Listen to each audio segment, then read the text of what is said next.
മ്യൂണിക്കിൽ ഇപ്പോൾ ഒരു സുപ്രധാനമായ കോൺഫറൻസ് നടന്നുകൊണ്ടിരിക്കുകയാണ്. അവിടെ പ്രധാനപ്പെട്ട കാര്യമെന്ന് പറയുന്നത് അമേരിക്കൻ സ്റ്റേറ്റ് സെക്രട്ടറി മാർക്കോ റൂബിയോയും അതുപോലെ ഇന്ത്യയുടെ വിദേശകാര്യമന്ത്രി എസ് ജയശങ്കർ, അവരുടെ സെക്രട്ടറി എന്ന് പറയുന്നത് നമ്മുടെ മന്ത്രിക്ക് തുല്യമാണല്ലോ, അവർ രണ്ടുപേരും ഒരുമിച്ചിരുന്നു എന്നുള്ളതാണ്. പക്ഷേ അവിടെ വെച്ച് പോലും ഈ രാഹുൽ ഗാന്ധി അവകാശപ്പെട്ടതുപോലെ റഷ്യ എന്നുള്ള വിൽപ്പന നിർത്തി അങ്ങനെ ഒരു കമ്മിറ്റ്മെൻറ്റ് രണ്ടുപേരും പറഞ്ഞിട്ടില്ല. ഞങ്ങൾ ഇന്ത്യയോട് ആവശ്യപ്പെട്ടിട്ടുണ്ട് ഓയിൽ അവിടുന്ന് വാങ്ങിക്കുന്നത് നിർത്തണം എന്നുമുള്ളത് പറഞ്ഞ് അദ്ദേഹം നിർത്തി. ഉടനെ തന്നെ ജയശങ്കറിൻ്റെ മറുപടി വന്നു, സ്ട്രാറ്റജിക് ഓട്ടോണമി, അതായത് തന്ത്രപരമായിട്ടുള്ള സ്വയംഭരണാവകാശം ഇന്ത്യക്കുണ്ട്, അതനുസരിച്ചായിരിക്കും ഇന്ത്യ പ്രവർത്തിക്കുക എന്ന് പറഞ്ഞാൽ നമുക്ക് ഏതാണോ ലാഭം നമ്മളത് വാങ്ങിക്കുമെന്ന് തന്നെ അതിൻ്റെ അർത്ഥം പച്ച മലയാളത്തിൽ. അങ്ങനെ ഒരു കാര്യമേ പറഞ്ഞിട്ടുള്ളൂ. രണ്ടുപേരും കൂടെ മുഖത്തോട് മുഖം വന്നപ്പോഴും ഈ കാര്യമേ പറയുന്നുള്ളൂ. അല്ല ഇതെല്ലാം പൊടുന്നനെ അങ്ങ് നിർത്തി എന്നൊന്നും പറഞ്ഞിട്ടില്ല. നമുക്ക് ലാഭമുള്ള മനസ്സിലെന്നാണെങ്കിൽ നമ്മൾ അവിടെ നിന്ന് വാങ്ങിക്കും, റഷ്യ വിട്ടിട്ട് അങ്ങോട്ട് വാങ്ങിക്കും. ഈ ഒരു കമ്മിറ്റ്മെൻ്റ് അല്ലേ ഉള്ളൂ. അല്ലാതെ നമ്മൾ റഷ്യയിൽ നിന്ന് ഇപ്പോൾ അങ്ങ് സ്റ്റോപ്പ് ചെയ്ത് അമേരിക്കയെ പ്രീതിപ്പെടുത്തും പ്രസാദിപ്പിക്കുമെന്ന് വല്ലതും വരുന്നുണ്ടോ? എനിക്ക് മനസ്സിലാവാഞ്ഞിട്ട് ചോദിക്കുക. ഇല്ല, അങ്ങനൊന്നും വരുന്നില്ല. വ്യക്തത വരുത്തി പറഞ്ഞിട്ടുണ്ട്, ജയശങ്കർ പറഞ്ഞിട്ടുണ്ട്. റഷ്യയിൽ നിന്ന് എണ്ണ മേടിക്കുന്നതിനകത്ത് മാറ്റം വരുത്തിയിട്ടില്ല. ഇന്ത്യയുടെ പരമാധികാരത്തിനകത്ത് കാര്യങ്ങൾ തീരുമാനിക്കുന്നത് ഇന്ത്യ തന്നെയാണ്. അതുപോലെ ഇന്നത്തെ വിദേശ മാധ്യമങ്ങളൊക്കെ പറഞ്ഞിട്ടുള്ളത് ഇന്ത്യ എന്ന് പറയുന്ന ശക്തമായ രാജ്യത്തിന്റെ തീരുമാനത്തിനകത്തും അതിന്റെ പരമാധികാരത്തിനകത്തും കടന്നു കയറാൻ US പോലും സാധ്യമല്ല. അതേ രീതിയിലേക്ക് ഇന്ത്യ വളർന്നിരിക്കുന്നു എന്ന് പറഞ്ഞിട്ടുണ്ട്. ഇത് കേൾക്കാത്ത ഒരാൾ മാത്രമേ ഉള്ളൂ, നമ്മുടെ രാഹുൽ ഗാന്ധി, ഇവിടുത്തെ പ്രതിപക്ഷ നേതാവ്. അപ്പൊ ഇയാൾക്ക് എതിരെ ഇപ്പൊ കണ്ടില്ല, ഏറ്റവും അവസാനം നടപടി എടുക്കണമെന്ന് പറഞ്ഞിട്ട് BJP MP പാർലമെന്റിൽ പ്രമേയം കൊണ്ടുവന്നിട്ടുണ്ട്. അതായത് നേരല്ലാത്ത കാര്യങ്ങൾ, സത്യമല്ലാത്ത കാര്യങ്ങൾ, സഭയ്ക്ക് ബോധ്യമല്ലാത്ത കാര്യങ്ങൾ, സഭയിൽ ചെയ്തുകൂടാത്ത കാര്യങ്ങൾ എല്ലാം. കാരണം ഇയാൾ രാവിലെ തൊട്ട് വൈകുന്നേരം വരെ ചെയ്യുന്നതെന്ന് പറഞ്ഞാൽ ഒരു എന്ത് ചെയ്തുകൂടാ ഒരു അത് തന്നെ പുള്ളി ചെയ്തുകൊണ്ടിരിക്കുന്നു. അപ്പൊ അത് ഏറ്റവും അവസാനം ഇയാൾക്ക് ഇവിടുത്തെ ജനത്തിനകത്ത് വടക്കേ ഇന്ത്യക്കാർക്ക് മനസ്സിലായി, അവരവിടുന്ന് ഒഴിവാക്കി. ഇപ്പൊ ഇവിടുന്ന് ജയിപ്പിച്ച് ഈ പരമമായിട്ടുള്ള അല്ലെങ്കിൽ ഏറ്റവും പരമോന്നതമായിട്ടുള്ള സഭയിൽ കയറിയിരുന്ന് വിഡ്ഢിത്തം വിളമ്പിക്കൊണ്ടിരിക്കുകയാണ്. അപ്പൊ കഴിഞ്ഞ ദിവസം ഇദ്ദേഹത്തിനെതിരെ പ്രമേയം പാസ്സാവുന്നതിന് മുമ്പേ നിഷികാന്ത് ദുബൈ അദ്ദേഹം അത് കേൾക്കണം, പ്രമേയം അവതരിപ്പിക്കുന്നതിന് മുമ്പ് രാഹുൽ ഗാന്ധിക്കെതിരെ ഒരു ബ്രീഫിംഗ് നടത്തിയിട്ടുണ്ട്. രാഹുൽ ഗാന്ധി എത്തരത്തിലുള്ള ആളാണ്, അതായത് അയാള് ഈ പറയുന്ന ജോർജ് സോറസിന്റെ കാശ് മേടിക്കുന്ന കാര്യം, വിദേശത്തുള്ള രാജ്യവിരുദ്ധ ശക്തികളുമായിട്ട് ബന്ധപ്പെടുന്ന കാര്യം, ഇയാൾക്ക് ഫണ്ട് ചെയ്യുന്ന ഈ NGOs, അതായത് ജോർജ് സോറസ്, അതുപോലെ ഇന്ത്യയെ നശിപ്പിക്കാൻ നിൽക്കുന്ന NGOs, അതായത് അയാൾ ആരാണ്, ഏതാണ്ട് നമ്മളതിനെ പറ്റി അയാളുടെ ബ്രീഫിങ്ങിനകത്തോട്ട് ആഴത്തിൽ ചെന്ന് അങ്ങനെയുള്ള പ്രവർത്തനത്തിനകത്താണ് രാഹുൽ ഗാന്ധി നിൽക്കുന്നതുണ്ടെങ്കിൽ ഏറ്റവും വലിയ രാജ്യദ്രോഹിയായിട്ടുള്ളതും അല്ലെങ്കിൽ അത്തരത്തിൽ കേസെടുത്ത് അകത്തിടേണ്ടതുമായിട്ടുള്ള ഒരാളായിട്ട് ഇയാൾ മാറുകയാണ്. ഇപ്പം ഇതിനകത്ത് അയാൾ പറഞ്ഞിരിക്കുന്നത് ഇയാളെ പുറത്താക്കണം. കാരണം ഇയാൾ രണ്ട് വിഷയത്തിലാണ്. ഒന്ന്, ഈ നരവനയുടെ പുസ്തകം പാർലമെന്റിൽ അവതരിപ്പിക്കാൻ പറ്റത്തില്ല, കൊണ്ടുവരാൻ പറ്റത്തില്ല. അതിനകത്തുള്ള ഫാക്ട്സ് നരവനെയും സമ്മതിച്ചിട്ടില്ല, പെൻഗുൻ പറയുന്നത് അവരും അടിച്ചിട്ടില്ല. പിന്നെ ഇത് എവിടുന്ന് വന്നു? അതിപ്പോ നരവനെയും വലയും ഇയാളും വലയും. മനസ്സിലാവുന്നുണ്ടോ? ഇതിനകത്ത് കേസ് വൃത്തിയായിട്ടെടുത്ത രാജ്യദ്രോഹ കുറ്റം കേസാണ്. രണ്ടാമത് വന്നിരിക്കുന്നത് ഇതാണ്, ഈ വ്യാപാര കരാർ ഇന്ത്യയുടെ കർഷകരെ തെറ്റിദ്ധരിപ്പിച്ച് അവരെ വീണ്ടും തെരുവിലിറക്കാൻ വേണ്ടി നോക്കും, അതുപോലെ തന്നെ ഇതിനകത്ത് ഇങ്ങനെ ഒരു കരാറില്ല.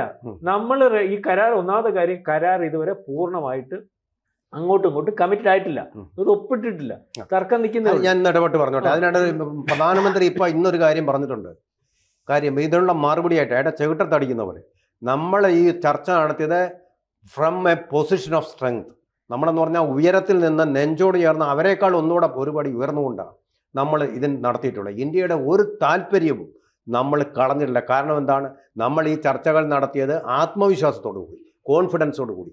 അതേസമയം കോൺഗ്രസ് ഉള്ള സമയത്ത് ആത്മവിശ്വാസം ഇല്ലാതെയും അവിടെ ഇങ്ങനെ വളഞ്ഞ് തൊഴുതു പിടിച്ചുകൊണ്ടും എന്ന് പറഞ്ഞാൽ അവർക്ക് ആ കാര്യത്തിൽ ഒരു ശരിയായിട്ടുള്ള പൊസിഷൻ ഓഫ് സ്ട്രെങ്ത് എന്ന് പറയുന്നത് പൊസിഷൻ ഓഫ് വീക്ക്നെസ്സിൽ നിന്നാണ് നമ്മളത് കണ്ടിട്ടുള്ളതുമാണ്. ഇത് സാർ ഈ പറയുമ്പം അതിനകത്ത് ഒരു കാര്യമുണ്ട്. സാറിന് ആത്മവിശ്വാസം വേണം. സാറിന് ഒരു സാധനം മേപ്പെട്ടെടുത്ത് പൊക്കാൻ കഴിയുമെന്ന് സാറിന് തോന്നണമെങ്കിൽ സാറിന്റെ ആരോഗ്യത്തെ പറ്റി സാറിനൊരു ബോധ്യം ഉണ്ടല്ലോ, എന്നാലല്ലേ പൊക്കാൻ പറ്റും. UPA കാലത്ത് ആ ഒരു ആത്മവിശ്വാസത്തിൽ നിൽക്കാൻ പറ്റുന്ന ഒരവസ്ഥ ഇന്ത്യക്കില്ലായിരുന്നു.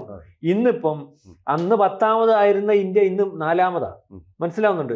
IMF ഉൾപ്പെടെ ഉള്ള അടുത്ത ഒരു കൊല്ലത്തേക്കുള്ള നമ്മുടെ വളർച്ചാ റേറ്റ് പറയുന്നത് 7.4 ആണ്. അമേരിക്കക്കാരൻ IMF ഇതുവരെ ഇന്ത്യയെ പറ്റി അങ്ങനെ പറഞ്ഞിട്ടുണ്ടോ? അത് ദാരിദ്ര്യത്തിന്റെ കാര്യം അങ്ങനെ ആ രീതിയിലേക്ക് ഇന്ത്യ വളർന്നു.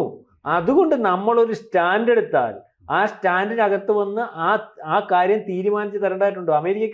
അമേരിക്കയ്ക്ക് പോലും ഇന്ത്യയുടെ അടുത്ത് വന്ന് അത്തരത്തിൽ തീരുമാനിക്കത്തക്ക രീതിയിലെ കാര്യങ്ങൾ ഉരുത്തിരിഞ്ഞു. ഇന്ത്യ ഡിപ്പെൻഡ് ചെയ്യാൻ നിൽക്കാൻ പറ്റില്ല. കാരണം നമ്മൾ അമേരിക്ക അവിടോട്ട് മാറ്റി നിർത്തിയിട്ട് ബാക്കി മൊത്തം വളർന്ന് നമ്മൾ പിടിച്ചില്ലേ.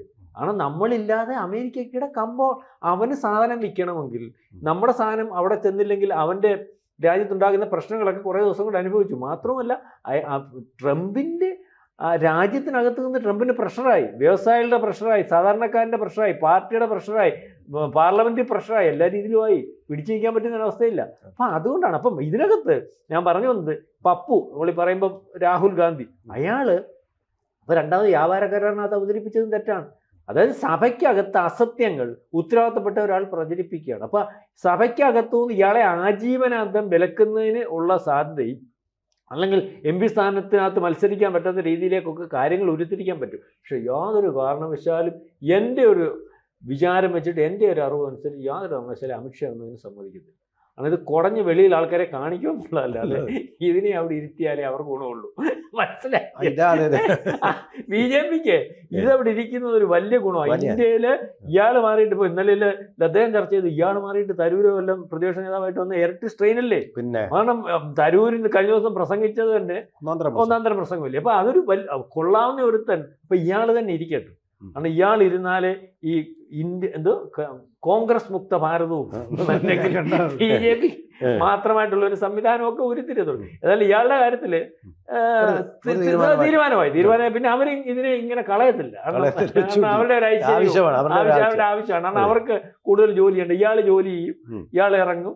അപ്പൊ അതവർക്ക് വിസ്തരിച്ച് കാണിച്ചാൽ മതി. ഇതിനകത്തും നരവനെയും കാണിക്കും, ഇയാളുടെ ഇപ്പോഴത്തെ കാര്യം കാണിക്കും. ഓരോ ദിവസം കഴിയും തോറും ഇയാളുടെ പരാജയം. ഇയാൾ പരാജയം എന്ന് പറഞ്ഞതിൻ്റെ അർത്ഥമുണ്ട് കോൺഗ്രസ് പരാജയം. അതിനെ ഇനി ഇന്ത്യയിൽ വേണ്ട. ആ രീതിയിൽ ആൾക്കാർ തീരുമാനിച്ചു തുടങ്ങി. സാറ് ശ്രദ്ധിച്ച് നോക്ക്, മാധ്യമപ്രവർത്തകനാണല്ലോ, നിങ്ങൾ വെളിയിലിറങ്ങി ഏതൊരു മനുഷ്യൻ്റെ അടുത്ത്, കാരണം ബോധമില്ലാത്തവൻ്റെ അടുത്ത് സാമാന്യ ബോധമുള്ള ആടത്തെ പറ്റിയും രാഹുൽ ഗാന്ധിയുടെ കാര്യം ചോദിച്ചു പറയാൻ തുടങ്ങിയാൽ എന്ത് ചെയ്യാനും. അല്ല, ഇവിടെ 140 കോടി ജനങ്ങളുള്ള ഒരു രാജ്യത്തിന്റെ മാർക്കറ്റ് എന്ന് പറയുന്നത് വളരെ പ്രധാനപ്പെട്ട. അമേരിക്കയെ സംബന്ധിച്ചിടത്തോളം ഏറെ കാലമൊന്നും ഇന്ത്യയെ പിണക്കി നിൽക്കാൻ പറ്റില്ല. അവർ നമുക്ക് മേൽ വലിയ തീരുവ ഏർപ്പെടുത്തിയാൽ നമ്മൾ തിരിച്ചു ഒരു തീരുവ ഏർപ്പെടുത്തുന്നു. പിന്നീട് അമേരിക്കൻ പ്രോഡക്ട്സുകൾ വാങ്ങാനാകും കഴിയില്ല. എന്ന് പറഞ്ഞാൽ വ്യാവസായിക മേഖലയിൽ ഈ കച്ചവടത്തിന്റെ മേഖലയിലൊക്കെ ഇന്ത്യക്കും തിരിച്ചടി കൊടുക്കാൻ കഴിയുമെന്ന് അമേരിക്ക മനസ്സിലാക്കുന്നുണ്ട്. ഇവിടെ ഇന്ത്യയുമായിട്ടൊരു വ്യാപാര കരാറിൽ ഏർപ്പെട്ടപ്പോൾ ഇന്ത്യ പറയുന്നത് ജനിതക മാറ്റം വരുത്തിയ കാർഷിക ഉൽപ്പന്നങ്ങൾ ഞങ്ങൾ എടുക്കില്ല, അതുപോലെ പാൽ ഉൽപ്പന്നങ്ങൾ ഞങ്ങൾ വേണ്ട. കാരണം ഞങ്ങളുടെ രാജ്യത്തിൻ്റെ നട്ടെല്ല് കർഷകരാണ്. പാലുൽപ്പന്നങ്ങൾ ചെയ്യുന്ന ഈ പറയുന്ന പശുവിനെ വളർത്തി അങ്ങനെ ജീവിതം മുന്നോട്ട് കൊണ്ടുപോകുന്ന ആൾക്കാരാണ്. അപ്പോൾ അവർക്ക് യാതൊരു കുഴപ്പവും സംഭവിക്കുന്ന ഒരു കരാറിലും ഞങ്ങൾ ഏർപ്പെടില്ല. അതുതന്നെയാണ് അമേരിക്ക സംബന്ധിച്ച്. ശരി, ബാക്കിയുള്ള കാര്യങ്ങളിലേക്ക് നീങ്ങാം. 18% താരിഫാണ് നമുക്ക് ചുമത്തിയത്. പാകിസ്ഥാന് പോലും 19% താരിഫുണ്ട്.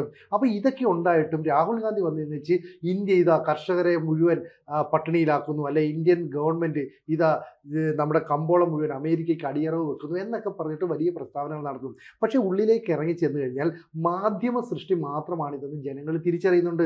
സാധാരണക്കാർക്ക് കാര്യങ്ങൾ വളരെ വ്യക്തതയോടെ മനസ്സിലാക്കി കൊടുക്കാൻ നമ്മുടെ ഭരണകൂടത്തിന് സാധിക്കുകയും ചെയ്യുന്നുണ്ട്. ഇവിടെ ഇന്ത്യ റഷ്യയിൽ നിന്ന് എണ്ണ മേടിക്കുന്നത് നിർത്തി ഇനി വെനസ്വേലയിൽ നിന്നാണ് എണ്ണ മേടിക്കുന്നത് അമേരിക്ക പറഞ്ഞു. സത്യത്തിൽ അങ്ങനെ അമേരിക്ക പറഞ്ഞിട്ടില്ല.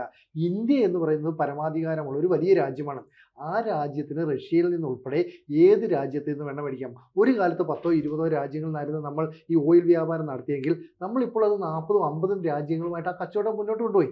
ആരിൽ നിന്നാണോ കുറഞ്ഞ വിലയ്ക്ക് നമുക്ക് പ്രോഡക്റ്റ് കിട്ടുന്നത് നമ്മൾ അവരിലേക്ക് പോവുകയാണ്. അല്ലാതെ നമ്മളൊന്നും പറയുന്നില്ല. ഇപ്പോൾ അമേരിക്ക നമുക്കെതിരെ വലിയ ഉപരോധം ഏർപ്പെടുത്തുന്നു, വലിയ വാണിംഗ് തരുന്നു. നമ്മൾ അങ്ങോട്ടൊരു യുദ്ധത്തിന് പോകാതെ മറ്റ് രാജ്യങ്ങളുമായിട്ട് വ്യാപാര ബന്ധത്തിൽ ഏർപ്പെടും. ഇപ്പം യൂറോപ്യൻ യൂണിയനുമായിട്ട് എങ്ങനെയാണ് നമ്മൾ ഇത്രയും വലിയ വ്യാപാര ബന്ധം വന്നത്? അവർ നോക്കുമ്പോൾ ഇന്ത്യ ഒരു വലിയ മാർക്കറ്റാണ്. അപ്പോൾ ഇന്ത്യൻ ഉൽപ്പന്നങ്ങൾ അവർക്ക് വേണമെന്നും ഒരു നേരം കാണുന്നു. ഇപ്പോൾ ഇമ്മാനുവൽ മാക്രോൺ ഇന്ത്യയിലേക്ക് വരുവാണ്. സബ്മിറ്റിന് വേണ്ടിയാണ് വരുന്നതെന്നൊക്കെ പറയുന്നുണ്ട്. പക്ഷേ ഇമ്മാനുവൽ മാക്രോണിൻ്റെ വരവിന് വലിയ ഉദ്ദേശങ്ങളുണ്ട്. 114 റഫേൽ യുദ്ധവിമാനങ്ങളാണ് നമ്മൾ ഫ്രാൻസിൽ നിന്ന് വാങ്ങാൻ പോകുന്നത്. ഇത്ര യുദ്ധവിമാനങ്ങൾ വാങ്ങുമ്പോൾ എത്ര വലിയ കരാറിലേക്കാണ് പോകുന്നത്. മാത്രമല്ല ഈ യുദ്ധവിമാനങ്ങളിൽ ഏതാണ്ട് 60% ഇന്ത്യ സ്വന്തമായിട്ട് നിർമ്മിക്കാൻ പോകുന്നു.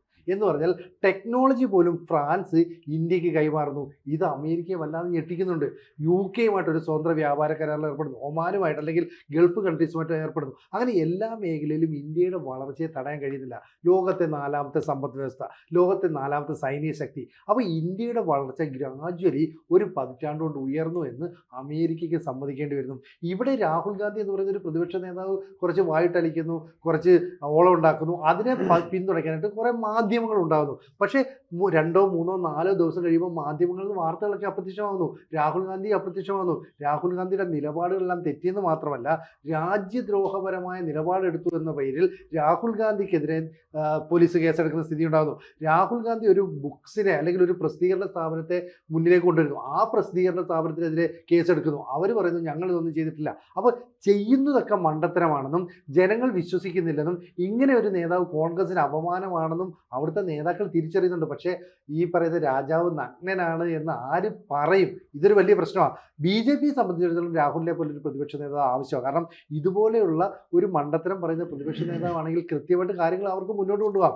കോൺഗ്രസ് വിമുക്ത ഭാരതം എന്ന് പറയുന്ന ലക്ഷ്യത്തിലേക്ക് നടന്നെടുക്കാൻ വളരെ എളുപ്പം പറ്റും. അപ്പോൾ രാഹുൽ എന്ന് പറയുന്ന പ്രതിപക്ഷ നേതാവ് ഇവിടെ ഉണ്ടാകേണ്ടത് BJPയുടെ ആവശ്യമാണെന്നുള്ള കാര്യത്തിൽ സംശയമില്ല. ഞാനൊരു കാര്യം പറയാം. ശശി തരൂർ അവിടെ പ്രഭാഷണം നടത്തിയല്ലോ, ശരിയായിട്ടുള്ള ഹോംവർക്ക് നടത്തി നല്ല 1ാം തരം ഒരു കിടിലം പ്രസംഗം, സൂപ്പർബ് ഇംഗ്ലീഷുമായിരുന്നു.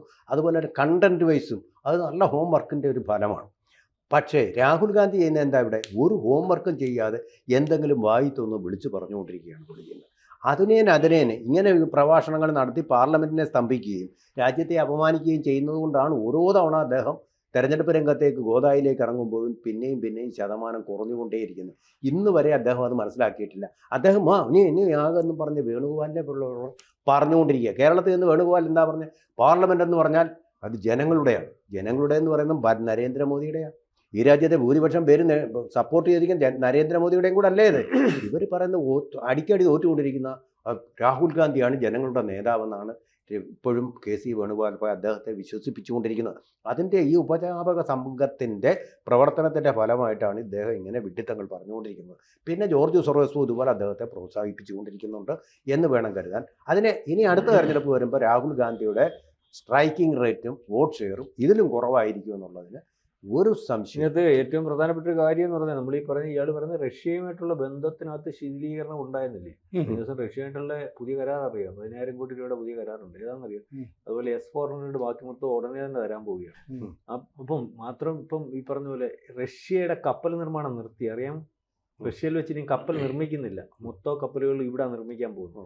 Su-57 അതുപോലെ S-500 ഇനി ഇന്ത്യയിലാണ് നിർമ്മിക്കുന്നത്. ഇതിൽ കൂടുതൽ കരാർ വല്ലതും വേണോ? അല്ല വേണോ?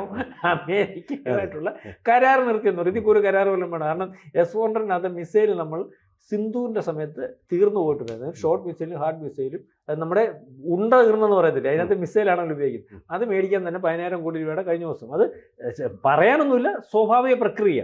അപ്പം ഈ രാഷ്ട്രവുമായിട്ടാണ് നമ്മൾ ഇങ്ങനെ ബന്ധപ്പെട്ടുകൊണ്ടിരിക്കുന്നു. അല്ലെങ്കിൽ ഇടകളവില്ലാതെ അവരുടെ കാര്യങ്ങൾ മൊത്തം ഇവിടെ കൊണ്ടുവച്ച് നടത്താൻ വേണ്ടി തീരുമാനിച്ചിരിക്കുന്നിടത്തുവാ ട്രംപ് പറഞ്ഞെന്നും പറഞ്ഞുകൊണ്ട് ഇയാൾ പാർലമെന്റിൽ കിടന്ന് ചാടുന്നു. പറഞ്ഞത് ഇത്രയേ ഉള്ളൂ. ഞങ്ങൾ അവരോട് ആവശ്യപ്പെട്ടു എന്നൊരു വാക്കല്ലാതെ അവർ നിർത്തിയെന്നുള്ള കാര്യം അദ്ദേഹം പറയുന്നു. Just asked dum. അല്ല, ഇവനെ കൈകാര്യം ചെയ്യാനും നമ്മളിങ്ങനെ കീഴ്പ്പെട്ട് നിൽക്കാനും ആയിരുന്നെങ്കിൽ നമുക്ക് ഇതെന്തിനും 7 വട്ടം ചർച്ച നടത്താം. ഇത് ആർക്ക് സാമാന്യ ബുദ്ധിയുള്ളവർക്കൊക്കെ മനസ്സിലാവത്തില്ല.